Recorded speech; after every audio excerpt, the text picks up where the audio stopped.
Olá, meus amores, tudo bem com vocês?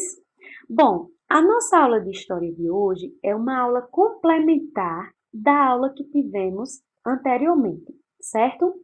Nós vimos na aula passada duas atividades importantíssimas na vida do ser humano.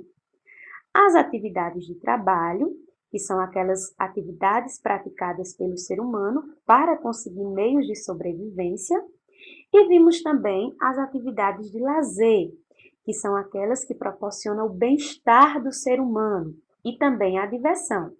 Algumas atividades de lazer que podemos citar são, por exemplo, andar de bicicleta, ler um livro, passear no parque ou até mesmo na praça. Mas vamos nos fazer um questionamento importante. Será se as atividades de lazer praticadas hoje por nós são as mesmas praticadas por nossos avós ou bisavós? Com certeza não, principalmente algumas que apresentam várias diferenças. Nós vamos ver a partir de agora como as pessoas faziam para praticar o lazer há 200 anos atrás, ou seja, pensa aí em um tempo mais remoto, mais atrás do que a gente vive hoje, na cidade do Rio de Janeiro. Vamos iniciar. Divertir-se no Rio de Janeiro há mais de 200 anos. Será como era que essas pessoas faziam para poder se divertirem lá na cidade do Rio de Janeiro há 200 anos atrás? Você imagina o que as pessoas faziam nos momentos de lazer há cerca de 200 anos? Todas as pessoas tinham a mesma forma de recreação e frequentavam os mesmos lugares para se divertir? Será que as pessoas há muito tempo atrás, há 200 anos atrás, frequentavam os mesmos lugares? Pronto, vamos descobrir isso agora. As pessoas escravizadas e os trabalhadores livres pobres não podiam frequentar os mesmos lugares que os membros da elite, ou seja, as pessoas que não tinham condições financeiras, como os escravos e os outros trabalhadores, não podiam estar em um mesmo ambiente, não podiam frequentar o mesmo local das pessoas ricas. Então, eles se reuniam em rodas para cantar e dançar. Os portugueses chamavam essas manifestações genericamente de batuques. Então, como essas pessoas pobres não podiam frequentar os mesmos lugares que as pessoas ricas, elas se organizavam e faziam rodas de dança, rodas de cantigas, para poder se divertirem e poder tirar um pouco aquele cansaço do trabalho que era muito grande. Vamos continuar. Membros da elite, ou seja, as pessoas ricas, comerciantes ricos, altos funcionários e fazendeiros, frequentavam teatros e outros locais, onde o restante da população podia entrar apenas para prestar serviços, raramente como espectadores. Então veja aí como a desigualdade era muito grande com relação a essas atividades de lazer.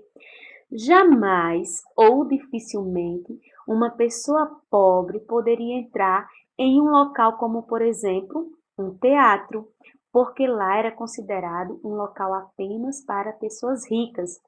E essas pessoas pobres só frequentavam esses lugares se fosse para realizar algum serviço, como, por exemplo, a limpeza. Então, aí a gente percebe que nem todo mundo tinha as mesmas oportunidades para se divertir, para descansar. Para viajantes estrangeiros e membros da elite, o Jardim Botânico, um espaço público, era um dos principais locais de lazer da cidade. Lá era possível passear e apreciar as plantas cultivadas. Ricos e pobres podiam ir ao local, mas não socializavam entre si. Então, esse jardim botânico ele foi construído no Brasil assim que a família real chegou aqui no Brasil, a família real lá de Portugal, que depois nós vamos estudar. E era um jardim muito lindo, tinha muitas plantas, era muito verde. Só que veja só, as pessoas ricas frequentavam esse jardim e geralmente quando se encontrava com alguma pessoa pobre, não falava com aquela pessoa. aqui a gente percebe que também há uma grande desigualdade. A pessoa, por ser rica, se considerava mais importante, né? Vendo as pessoas pobres apenas como meras pessoas que não faziam nenhuma diferença. Apenas os muito ricos e os que tinham grande influência social eram convidados para os jantares e os bailes de gala. Nos jantares eram servidos pratos finos, com ingredientes importados da Europa.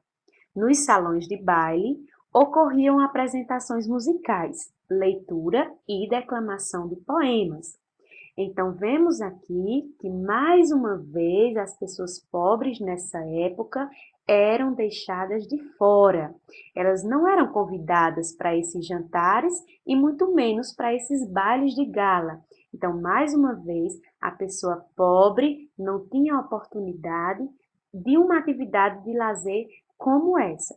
Então, o que é que podemos perceber? Que, de fato, as atividades de lazer, principalmente marcada pela desigualdade social antigamente, é bem diferente das que nós praticamos hoje em dia, certo? Então, aqui dá para a gente perceber já essa diferença entre o atual, que nós vivemos hoje, e o antigo, que é esse exemplo aí da cidade do Rio de Janeiro, há 200 anos atrás. Bom, meus amores, essa foi a nossa aula de hoje, essa foi a nossa complementação, certo? E a Denise espera que todos tenham entendido, que todos tenham compreendido. Agora, eu quero que vocês resolvam para mim a atividade da página 29, primeira e segunda questão. Todas as respostas escrever no caderno, ok? Beijinhos no coração de todos.